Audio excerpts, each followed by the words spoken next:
This is one of a series of good answers presentations, offering evidence to refute skeptical challenges to the Bible's accuracy. The time of the Judges is a favorite target of liberal scholars, who too often assume that this period does not qualify as history at all. They see it as a combination of legend and folktale, and they relegate Gideon's 300 and Deborah's leadership to the realm of children's storybooks. And as for Samson, they class him along with Hercules or Paul Bunyan, a figure born of imagination and wishful thinking. Today we will take a look at two dramatic tales from the period of the Judges. Both involve the interaction between Israel and the Philistines. We need to begin, then, with these traditional enemies of Israel. The Philistines are not unknown to history outside their role in the Bible. Other nations knew of them, sometimes under the name of the Sea Peoples. They belong to a period of confusion in the history of the Mediterranean world, when disruptions and economic collapses gave rise to major migrations. Somewhere around 1200 B.C., they came from the region we now call Greece, seeking a new home at the eastern end of the Mediterranean. They attempted to invade Egypt, but were turned back. The Egyptians did preserve a record of their attacks, including some reliefs cut in stone that give us an idea of their appearance. Foiled in that attempt, they, or others from the same source, settled on the coast of Canaan, in the area now known as the Gaza Strip. They settled in 5 major cities there: Gaza, Ascalon, Ashdod, Gath, and Ekron. There were other settlements as well, but these 5 were the most important, and they formed a loose coalition, independent, each with its own king, but combining whenever they met a common enemy. The Philistines appear throughout the time of the Judges. Israel's conquest of the land had not been clean or complete, and the Philistines were their chief foes after the time of Joshua. In fact, they dominated Israel's tribes for much of this time. As Scripture says, "Again the Israelites did evil in the eyes of the Lord, so the Lord delivered them into the hands of the Philistines for 40 years. Judges 13:1. One of Israel's great heroes in this time was Samson, who used his great strength not to gather an army, but as a one-man symbol of resistance. This ended, as we all know, when, captured through Delilah's trickery, he took vengeance on his captors one last time by pulling down the temple of Dagon. And we read, "So the dead whom he killed at his death were more than those whom he had killed during his life." Judges 16:30. You may also recall the disaster Israel suffered when the Philistines captured the Ark of the Covenant. They had fought the Philistines and lost. Then someone got the idea that they should fetch the Ark and have it lead into battle. A notion like that, coming from their superstitious imaginations rather than from God, just led to a worse defeat, and the Ark was captured.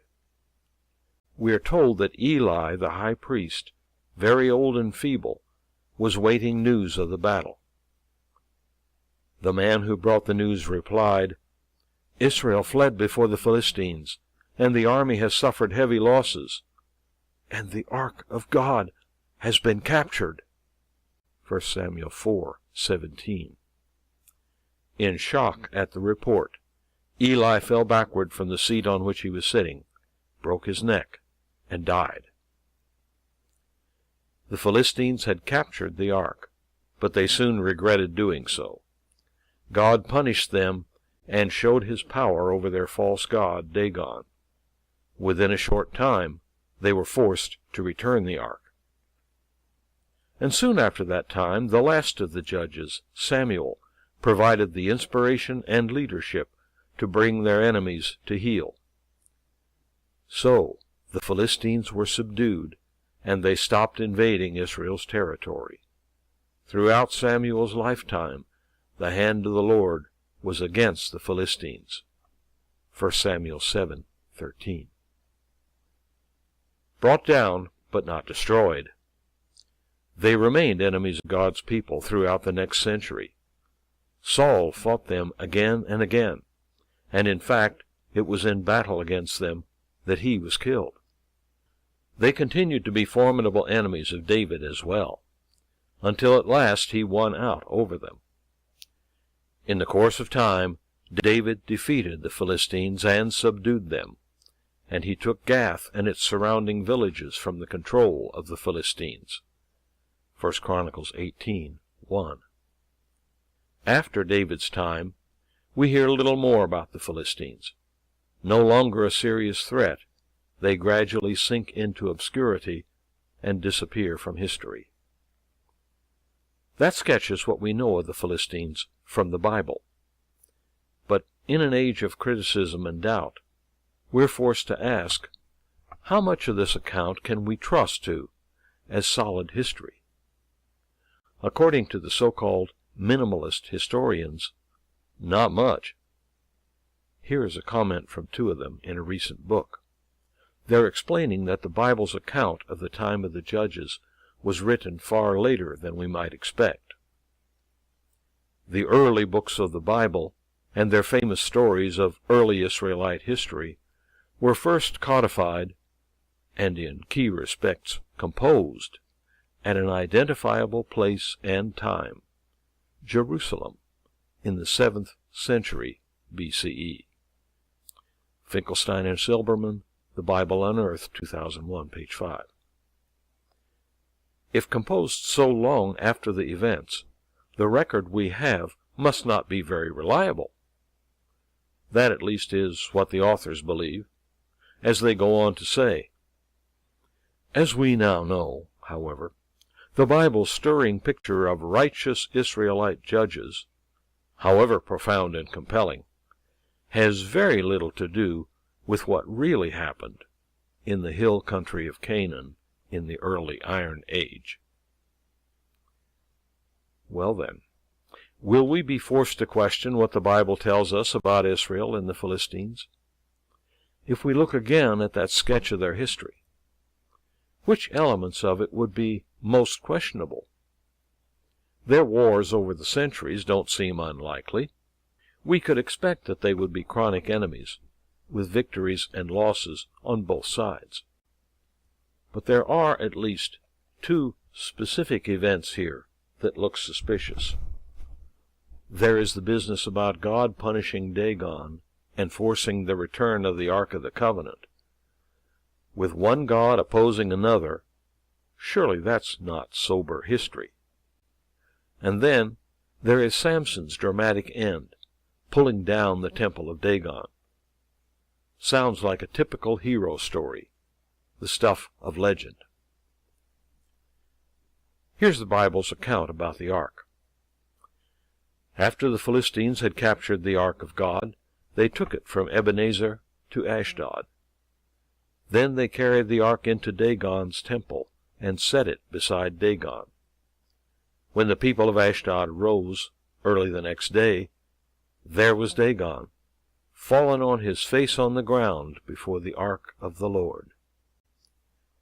They took Dagon and put him back in his place. 1 Samuel 5:1-3. The account goes on that the next morning they found the idol fallen again, and this time his head and hands had broken off. And then things got worse. Quote, "The Lord's hand was heavy on the people of Ashdod and its vicinity.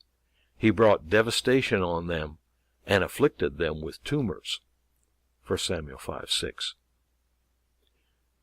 The people of Ashdod promptly got rid of the ark, sending it to their neighbors in Gath. But the plague of tumors then struck the people of Gath as well.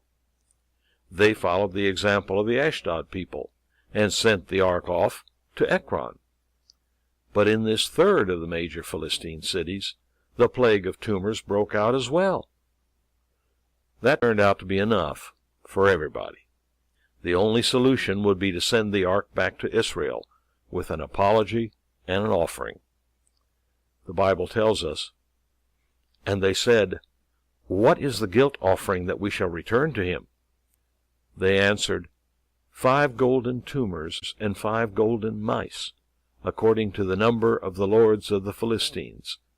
For the same plague was on all of you, and on your lords. 1 Samuel 6:4. Let's take a good look at this situation, as it's described in 1 Samuel chapter 6. The Philistines had seized the ark in the battle. Placing it in the temple of Dagon had given Dagon his troubles, and then the people were hit by the plague of painful tumors. On the advice of their priests, they made gold models of tumors to symbolize the disease, and gold mice, the universal symbol of plague. The ark was to be returned to Israel, with the rulers serving as escort. They put the ark on a cart, along with the gold items, and hitched it to 2 milk cows that had never been under a yoke. And they penned up the cows' newborn calves. It was a test. If the cows, untrained to a yoke and wanting their calves, still set off down the road toward Israel, it would show that all this was God's doing. And contrary to all reasonable expectation, that's what happened. The Scripture says that the cows were lowing as they went, unhappy about leaving their young, but they set off straight down the road towards Beth Shemesh, where the Israelites collected the ark in relief and joy. The cows were sacrificed as a thank offering. But a question arises. Where did the Philistines get that idea on how to make restitution for the seizure of the ark? Gold tumors and mice? A cart accompanied by an honor guard of the 5 Philistine rulers? We don't see anything like this anywhere else in the Bible. And sure enough, it was not an idea from Israel.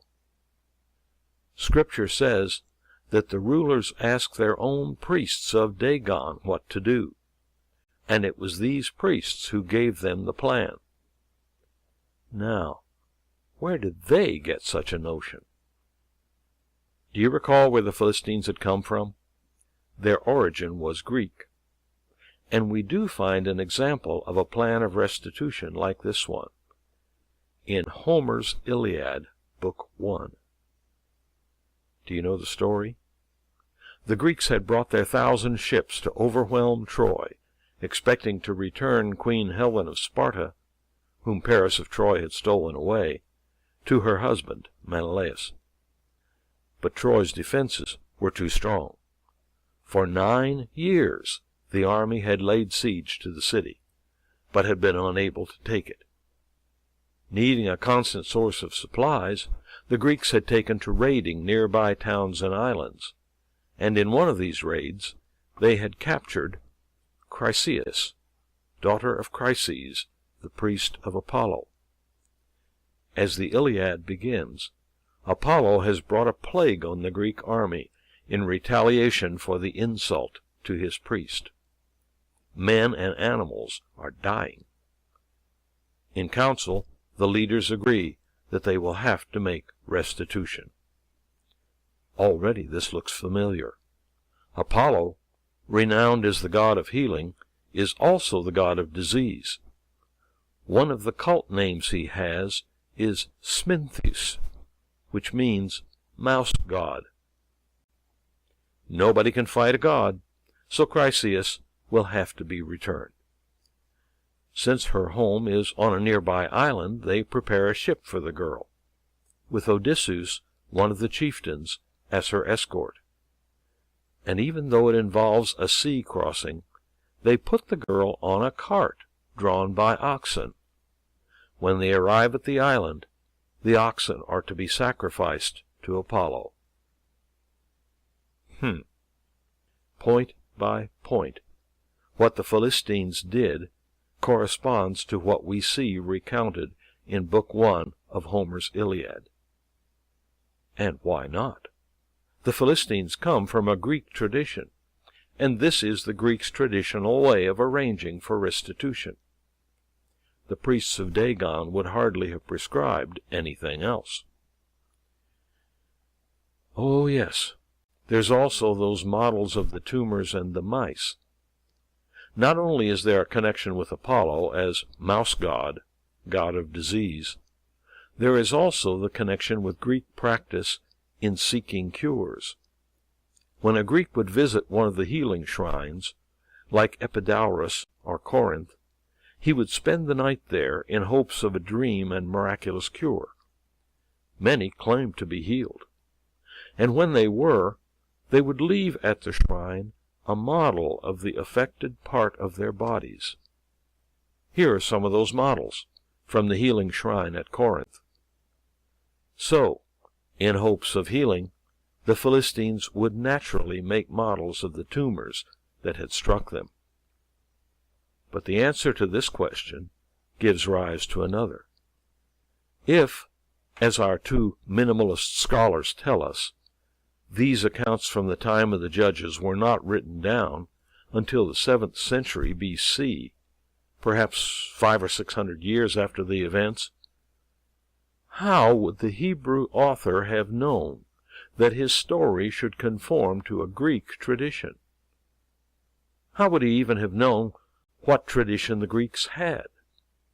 And for that matter, how would he even have known that the Philistines came from Greece? By the 7th century B.C., the Philistines had just about disappeared, and a Hebrew author would have known very little about them. And yet, he got the tradition exactly right, detail for detail. Maybe then the account is not legend, but genuine history, written close to the time it happened, and inspired by God as well. So the account of God punishing the Philistines for their theft of the ark comes out much better than some would expect. Then how about our other test case? Samson wrecks the temple of Dagon as his last act against the Philistines. Scholars have been rather hard on Samson generally, as we see from this author. The historical quality of heroic tales is always low. This is easy to see in Samson. A palace or temple which could support several thousand people on its roof, supported by 2 central pillars separated by an arm's length, never existed. The world in which Samson lives is real, even if his feats of strength are not. John L. Mackenzie, The Old Testament Without Illusions, 1979, pages 229 to 30. The story is certainly a familiar one. Utterly infatuated with Delilah, Samson finally reveals the secret of his strength, and as he sleeps, she cuts his hair. The Philistines then easily capture him, blind him, and put him to labor at grinding grain in their city of Gaza. But when he is brought to the temple of Dagon to be mocked and humiliated, he uses his returning strength to pull down the 2 pillars that support the building. He dies in the act, but takes many of the Philistines with him. How likely is this tale to be true? Well, that his captors would blind him is entirely reasonable. We know that enemies would often choose to blind a foe once they got him in their power. Would they make him grind grain? Certainly. Humiliating a defeated leader was a popular tactic in the ancient world, and Samson's punishment fits the tradition well.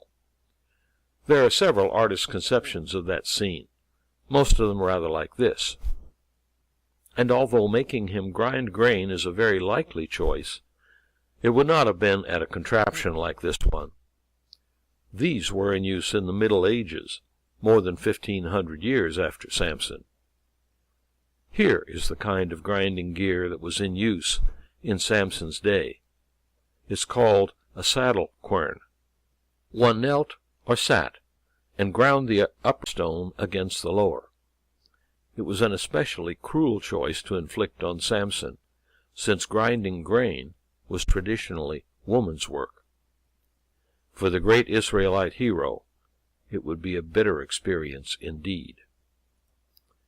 So, these portions of the story ring true. But what about the destruction of the temple? Was there ever a temple like the one described in the Bible? Certainly not in Israel. The temple at Jerusalem was very different. And until pretty recently, none of the excavations of Philistine cities had turned up one of their temples. Then one was found, up in the northern portion of Philistine territory, at a site now called Tel Qasil. This was not one of the 5 main Philistine cities, but it is an example of the style the Philistines preferred for their temples. Here's a photo of the main hall. Dr. Bryant Wood describes it. This hall, with inside measurements of 18.5 feet by 23.5 feet, is a room whose roof was originally supported by 2 wooden pillars set on round, well-made stone bases, placed along a center axis. We can see the stone bases for the pillars, set close together, in this shot. On this slide, we see an architect's reconstruction of the temple. Dr. John Roskowski comments on it. If Samson dragged the pillars off their bases, the roof would collapse upon the Philistine lords. Once the main hall of the temple collapsed, the rest of the structure, being extremely unstable from the weight of the people and having its main supports lost, would collapse as well. Therefore, the narrative is perfectly consistent with the findings at Tel Qasil. Now we should remember that this temple was in one of the minor Philistine cities. Archaeologists have not found a temple to Dagon in a major city like Gaza, where Samson was brought, but we can assume it was larger and more imposing. But we can also assume that it would be in the same style as this one. What was it that John Mackenzie had said? A temple like this one never existed. Is that a fact? Time to sum up and to assess our credibility check for the most unlikely sounding events in the struggle between God and Dagon. The return of the Ark of the Covenant, using a tradition that no Hebrew should have recognized? Check. Samson carrying out his last act of revenge in a 2-column temple of Dagon? Check. Bottom line? That's easy to find. It's never a good idea to bet against the Bible. You'll lose every time. If you have questions or comments about this lecture, or any of the others in the Good Answers series, you may address them to me, Dr. Jerry C. 4 at yahoo.com.